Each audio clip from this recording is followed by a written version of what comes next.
ሰላም ጤና ይስጥልኝ የዛዮን ኢንፎግራፊክ ሾው ተከታታዮች እንዲሁም ደግሞ ይህን ቪዲዮ በተለያየ ቦታና ሁኔታ ውስጥ ሆናችሁ የምታዩ በሙሉ በአጠቃላይ ሰላምታ ይድረሳችሁ ላለው ጥሩ ጊዜ እንደነበራችሁ ሳምንታችሁ ጥሩ እንደነበረ ገምታለሁ። እንግዲህ ሁሉ ጊዜ እንደምለው እንዲሆንላችሁ ነው የምመኘው። ዛሬ ደግሞ ሌላ ቆንጆና ተጠባቂ ቪዲዮ ነው ይዤላችሁ የመጣሁት። እንግዲህ ዛሬ በተለይም በፍቅር ግንኙነት ውስጥ ያሉ ሰዎች አክቹአሊ ሴቶቹ ናቸው በተደጋጋሚ የሚያነሱት ይህን ጥያቄና የሚያነሱትን ጥያቄ የሚመልስ ቪዲዮ ነው ይዤላችሁ የመጣሁትና የቪዲዮው ሐሳብ ምንድነው? አንድ ወንድ የፍቅር ግንኙነት ውስጥ ሲገባ ግንኙነት ውስጥ የገባበት ምክንያት የምር ፍቅር ኖሮት ነው ወይስ ደግሞ ጊዜያዊ ፍላጎት ብቻ ኖሮት የሚለውን ለማወቅ የሚረዳ 7 ዋና ዋና ምልክትን በተመለከተ ነውና የተለያዩ ስነ ልቦናዊና የማህበረሰብ ጥናቶች እንዲሁም ደግሞ ሜሬጅ ላይ ወይም ደግሞ በጋብቻና በፍቅር ዙሪያ የተሰናዱ የተለያዩ መረጃዎችን ብታዩ የምታገኙት መረጃ አለና ይሄ ምንድነው እንግዲህ ሁሉ ጊዜ ግንኙነት ውስጥ የሚገባበት ምክንያት ፍቅር ብቻ ላይሆን ይችላል። አንዳንድ ጊዜ ወንዶች ጾታዊ ግንኙነትን የማድረግ ፍላጎት ብቻ ይዘው ያንን እስከሚያገኙ ግንኙነት ውስጥ ሊቆዩ ይችላሉ ማለት ነው። ስለዚህ እንዲህ አይነት ጥርጣሬ ያለው ሰው ይህን ጥርጣሬ ሊያጠራ የሚችልበት ወይም ደግሞ የቀረበውን ወንድ ለምሳሌ ባለጉዳዩ ሴት ናት ብለን ብናስብ የቀረባትን ወንድ ግንኙነት ለማድረግ ብቻ ነው ወይስ የምር ወዶ ነው የሚለውን ለማወቅ የሚያስችላትን ምልክት ነው ቪዲዮ ይዞ የመጣው ማለት ነው።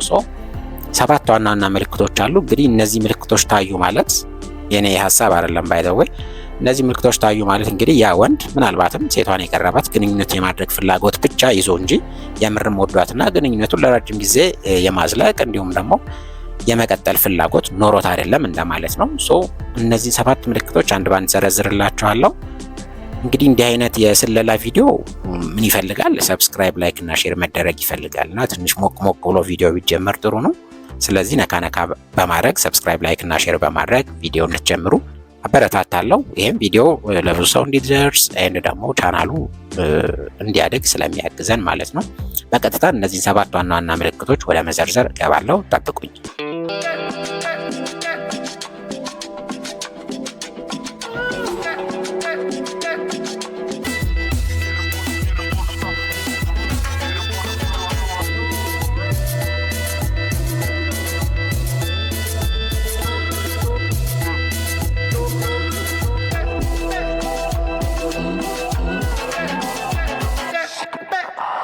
እንግዲህ ቅድም እንዳልነው በፍቅር ግንኙነት ውስጥ ያሉ ሴቶች ከሚያነሷቸው ጥያቄዎች መካከል አንዱና ዋነኛው ምንድነው ግን የምር ወዶኝ ነው ወይስ የሚፈልገውን እስኪያገኝ ድረስ ነው ይሄ ልጅ የቀረበኝ ምናምን የሚል ጥርጣሬ አለ።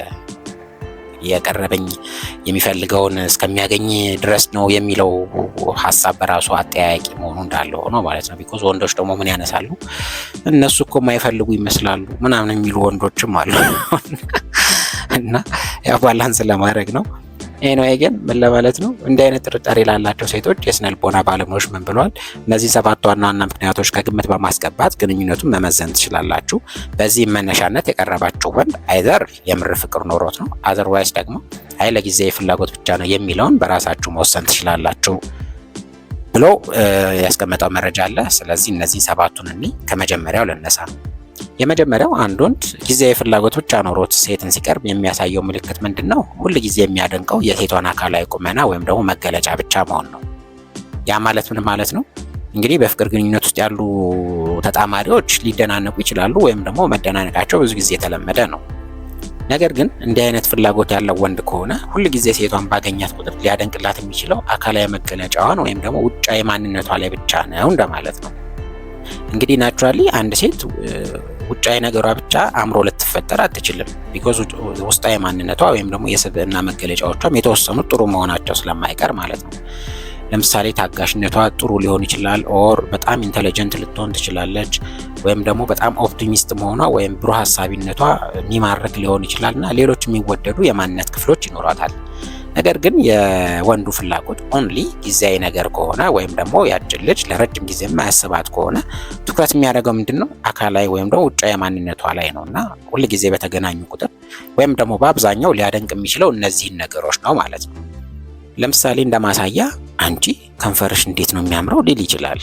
ወይም ደግሞ ዋው የሰውነት ቅርጽሽ ግን ሁሉ ጊዜ ባየሁሽ ቁጥር ነው የሚያምረው ሊል ይችላልና እነዚህ ነገሮች ብዙ ጊዜ ለጾታዊ ግንኙነት እንደመነሻ ወይም ደግሞ እንደማማለያ ቃላት ወይም ደግሞ እንደ ፍለርቲንግ እንደምንለው አይነት ሊጠቅሙ ይችላሉና ሞስት ኦፍ ዘ ታይም እነዚህ ነገሮች ላይ ትኩረት የሚያደርግ ከሆነ ያን ያህል ልጅቷን ከነ ሙሉ ማንነቷ የመውደድና ለረጅም ጊዜ የማሰብ ስንባሌው አናሳ ነው ተብሎ ተቀምጧል ማለት ነው። ሶ ይሄንን እንደ መጀመሪያ ምልክት ማየት ይቻላል። እዚህ ጋር ግን ኮንሲደር መደረግ ያለበት ምንድን ነው? ብዙውን ጊዜ እነዚህን ነገሮች እያደነቀ ነገር ግን አንዳንድ ጊዜ ደግሞ ወይም ደግሞ በተወሰኑ ጊዜያት ደግሞ ውስጣዊ ማንነቷን የሚያደንቅ ቢሆን የግድ ይሄ ሰው በቃ ጊዜያዊ ነገር ብቻ ነው የሚፈልገው ከኔ ተብሎ ጀጅ ሊደረግ አይችልም። ቢኮዝ አንደኛ ናቹራሊስ ወንዶች በአካላዊ ማንነት የመሳብ ተፈጥሯዊ ዝንባሌ አላቸው። ሁለተኛ የምርም ያቺ ሴት ከውስጣዊ ማንነቷ በላይ አካላዊ ማንነቷ በጣም ጎልቶ የሚወጣም ልትሆን ትችላለች። ስለዚህ እነዚህን ነገሮች ባላንስ ማድረግ ያስፈልጋል። ኤኒዌይ ሁል ጊዜ እነዚህ ነገሮች ላይ ብቻ ትኩረት የሚደረግ ከሆነ እንዲህ ትንሽ መጠራጠር ሊያስፈልግ ይችላል ማለት ነው። ይሄ የመጀመሪያው ምልክት ነው። ሁለተኛው እንዲህ አይነት ወንድ የሚያሳየው ምልክት ደግሞ ምንድን ነው? እያንዳንዱን ንግግራቸውን ወይም ደግሞ ኮንቨርሴሽኑን ሄዶ ወደ ጾታዊ ግንኙነት ከማድረግና ካለማድረግ ጋር እንዲያዝ ያደርጋል። ለምሳሌ እንግዲህ ሴቷ ስለ ፖለቲካ ልታወራ ትችላለች። ግን ፖለቲካ እንግዲህ ኢማጂን በምን መልኩ ነው ጾታዊ ግንኙነት ከማድረግ ጋር ሊገናኝ የሚችለው? ግን እንዲህ አይነት ፍላጎት ያለው ወንድ ከሆነ በተቻለ መጠን ዞሮ ከዚህ ጋር እንዲገናኝ የማድረግ ባህሪን ያሳያል። ስለ ኢኮኖሚም ቢወራ እንደዛው፣ ስለ ፋሽንም ኦር ስለ ስራ ዋቴቨር ፖይንት ኦፍ ዲስከሽን በማንኛውም ጉዳይ ላይ ዲስከስ ብታደረጉ እያንዳንዱን የዲስከሽን ሀሳብ ወይም ደግሞ የንግግር ሀሳብ በተቻለ መጠን ግንኙነት ከማድረግና ካለማድረግ ጋር ያያይዘዋል ማለት ነው። ይሄ ማለት ምን ማለት ነው? ኢንትረስቱ ወደዛ ስለሚያደላ ያንን መደላደል እየፈጠረ ነው እንደማለት ነው። ስለዚህ ይሄኛውን ምልክት ከግምት ሊገባ ይችላል ወይም ደግሞ ይገባል ብለዋል የስነ ልቦና ባለሙያዎችና መረጃዎች። ሶስተኛው ቆንጆ ምልክት ደግሞ ምንድን ነው? ቆንጆ አይባልም ለእንዲህ አይነት ምልክት አክቹዋሊ ምንድን ነው? ሶስተኛው ምልክት ብዙ ጊዜ ቀጠሮዎቻቸውን ፕራይቬት የሆኑ ቦታዎች ላይ ማድረግ ነው። ለምሳሌ እንግዲህ ተጣማሪዎች ወይም በፍቅር ግንኙነት ውስጥ ያሉ ጥንዶች የተለያየ ቦታ ሊገናኙ ይችላሉ። ካፌ፣ ሬስቶራንት ኦር ፊልም ቤት፣ የተለያየ ቦታ። ነገር ግን ይሄ ወንድ ግንኙነት የማድረግ ፍላጎት ብቻ ካለው ቀጠሮዎቻቸውን ሁል ጊዜ ወይም ደግሞ በተቻለው መጠን ግላዊ የሆኑ ቦታዎች ወይም ደግሞ ፕራይቬሲ ሊሰጡ የሚችሉ ቦታዎች ላይ ነው የሚያደርገው። ለምሳሌ የእሱ ቤት ሊሆን ይችላል ኦር ደግሞ የእሷ ቤት ሊሆን ይችላል። እንደው ከጠፋ ሲኒማ ቤት ሊሆን ይችላል ወይም ደግሞ ካፕል ሃውስ ሊሆን ይችላልና እንዲህ አይነት ቦታዎች ኢምፕሊኬሽናቸው ምንድን ነው? በጣም ፕራይቬት የሆኑ ቦታዎችን በመምረጥ ለግንኙነት ምቹ የሆኑ አካባቢያዊ ሁኔታዎችን መፍጠርን ነው የሚያመላክቱት ተብሎ ነው የተቀመጠው እና የምትቀጣጠሩበትን ቦታ አሁንም ኮንሲደር ማድረግ ያስፈልጋል። እዚህ ጋር ግን ጥንቃቄ የሚያስፈልገው ምንድን ነው? አንዳንድ ወንዶች የምርም ፕራይቬሲ የሚፈልጉ አሉ። ለምሳሌ አንድ ወንድ በግንኙነቱ አምኖበት ነገር ግን የፍቅር ግንኙነቱን ይፋ ለማድረግ ጊዜው ገና ነው ብሎ የሚያምን ከሆነ የተወሰነ ጊዜ መደበቅ ሊፈልግ ይችላል። ወይም ደግሞ አንዳንድ ወንድ በጣም አይናፋር ሊሆን ይችላልና እንዲህ አይነት ፐብሊክ ቦታዎች ላይ ከፍቅር ተጣማሪው ጋር መታየት ሊከብደው ይችላል። ይህን እስከሚለምድ እንዲህ አይነት ፕራይቬት ቦታዎች ላይ ሊቀጣጠር ይችላል እና ሌሎች ምክንያቶችም አንድ ወንድ ሴቷን እንዲህ ፕራይቬት የሆኑ ቦታዎች ላይ ወይም ደግሞ ግለሰባዊ ነፃነት የሚሰጡ ቦታዎች ላይ ሊቀጥር ይችላል። ስለዚህ አብሮ ኮንሲደር ሊደረግ የሚገባው ነገር ምንድን ነው? እንዲህ አይነት ቦታ ላይ ከቀጠራት በኋላ ሁል ጊዜ የሚያሳያቸው ባህሪያት ምንድን ናቸው የሚል ነው። ለምሳሌ ሁል ጊዜ ቤቱ እየቀጠረ ወይም ደግሞ እሷ ቤት እየተገናኙ ምንም ግንኙነት የማድረግ ፍላጎት የማያሳይ ከሆነ ይልቁንም ረጅም የአብሮነት ጊዜና ወሬውን ብቻ የሚፈልግ ከሆነ ይሄ ሰው ቤት ውስጥ መቅጠሩ ብቻውን ችግር ነው ተብሎ ሊታሰብ ወይም ደግሞ ሊወሰድ አይችልም ማለት ነው። ስለዚህ የምትቀጣጠሩት ቦታ ኢምፖርታንት መሆኑ እንዳለ ሆኖ እዛ ቦታ ከተገናኛችሁ በኋላ የወንዱ ባህሪ ምንድን ነው የሚለውም ወይም ደግሞ የሚያሳየው ፍላጎት ምንድን ነው የሚለውም ከግምት መግባት አለበት ተብሎ ተቀምጧል። ስለዚህ ቦታ መቀጣጠሪያ ቦታ ኢምፖርታንት ነው ማለት ነው። ሶስተኛው ምልክት ይሄ ነው። አራተኛው ደግሞ እንግዲህ አንድ ወንድ የቀረባትን ሴት ዝም ብሎ ግንኙነት ለማድረግ ብቻ ወይም ሁክ ለማድረግ ብቻ ለመቀጣጠር ምናምን ብቻ የሚፈልጋት ከሆነ የሚያሳየው ምልክት ምንድን ነው? ሲፈልጋት ብቻ ነው የሚደውለው ወይም ደግሞ ቴክስት የሚያደርገው። ቢኮዝ ሪል የሆነ የፍቅር ግንኙነት ሲኖር አንዳንድ ጊዜ መነፋፈቅም ስለሚኖር እሱ ባይደውል እሷ ትደውላለች ኤንድ ሪቨርስ። ነገር ግን ያችን ሴት የሚፈልጋት ግንኙነት ለማድረግ ብቻ ከሆነ ያ ፍላጎቱ ዴቨሎፕ በሚያደርግ ጊዜ ብቻ ነው የሚደውልላት ወይም ደግሞ ሊያገኛት የሚችለው እንደማለት ነው። ሜቢ በሌላ ጊዜ እሷ እንኳን ብትደውል ሜቢ ማውራት እንደማይችል ኦር መገናኘት እንደማይችል ወይም ደግሞ ስራ እንደበዛበት ሌሎች መልቲፕል ምክንያቶችን በመዘርዘር እንዲህ አይነት አብሮነቶችን የማራቅ ባህሪን ያሳያል። ስለዚህ ሲፈልግ ብቻ የት ነሽ ነይ የሚል አይነት ከሆነ ወር ደግሞ ቴክስት የሚያደርግ ከሆነ ምናልባት ይሄ ሰው የፍቅር ስሜት ላይኖረው ይችላል ብሎ ሊጠረጠር ይችላል ተብሎ ተቀምጧል። አንድ አራተኛ ምልክት ልትወስዱት ትችላላችሁ። እንግዲህ ሌላው አምስተኛው ምልክት ደግሞ ምንድን ነው? ስለ ራሱና በዙሪያው ስላሉት ሰዎች ማሳወቅ አለመፈለግ ነው።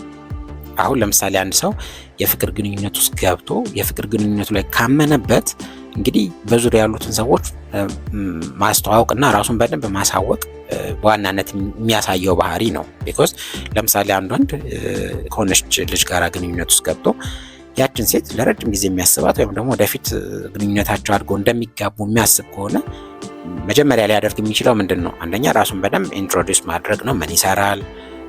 ቤተሰቦቹ እነማን ናቸው? የሚኖረው የት ነው? ገቢው ሜቢ አንዳንዴ ሊገለጽ ይችላል። ምን ያህል ነው? እንዲህ አይነት ራሱን በደንብ ያችን ልጅ እንድታቅ የሚያደርጋትን መረጃ ማቅረብ ነው። ሁለተኛ በዙሪያ ያሉትን ሰዎች ማስተዋወቅ ነው። ሜቢ ጓደኞቹ ሊሆን ይችላል። በተሰበሰቡበት ቦታ እሷን አቀፍ አድርጎ ይዞ ሊሄድ ይችላል። ቤተሰቡን ሊያስተዋውቅ ይችላል። ከደፈረ አባት እናቱን ከደፈረ ቢኮዝ አንዳንድ አባትና እናት ስፔሻሊ አባቶች ጭራሽ ከጋብቻ በፊት ይዛ መጣ ምናምን ሊሉ ይችላሉ። አክቹዋሊ ልክ ናቸው፣ ደግፋለሁ። በእነሱ ጊዜ እንደዚህ ስላልነበረ ማለት ነው። እና እነዚህን በዙሪያ ያሉ ሰዎችንም ወደ ማስተዋወቅ ይገባል የምር ፍላጎት ሲኖረው ማለት ነው። ነገር ግን ጊዜያዊ ፍላጎት ብቻ ከሆነ እነዚህን ሰዎች ማስተዋወቅ ኢምፖርታንት ስለማይሆን እነዚህን ነገሮች በሙሉ ከግንኙነቱ ማራቅ ይጀምራል ማለት ነው። ስድስተኛው ምልክት ደግሞ ስለ ግንኙነትና ስለ ኮሚትመንት ስታወሩ እንዲህ አይነት ወሬን ለማውራት ምንም አይነት ፍላጎት አለመኖር ወይም ደግሞ ፍላጎት ማጣት ነው።